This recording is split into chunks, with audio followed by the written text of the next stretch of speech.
сахарного комбината, которые отдали жизнь за свободу и независимость Родины. Свыше 120 человек принимали непосредственное участие в разгроме фашистских захватчиков. При этом за личную доблесть и отвагу 82 заводчанина награждены орденами и медалями. 16 человек павших.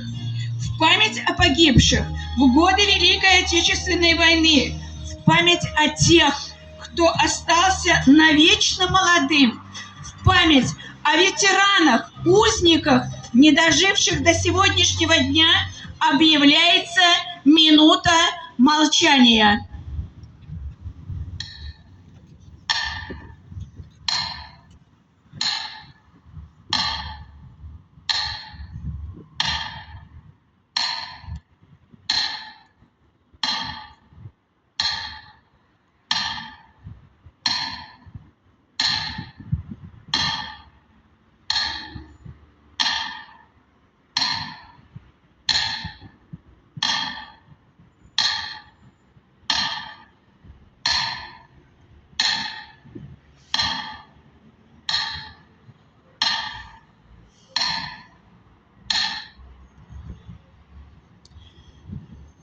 Прошу внести и возложить венки в дань памяти всем тем, кто завоевал мир на нашей планете.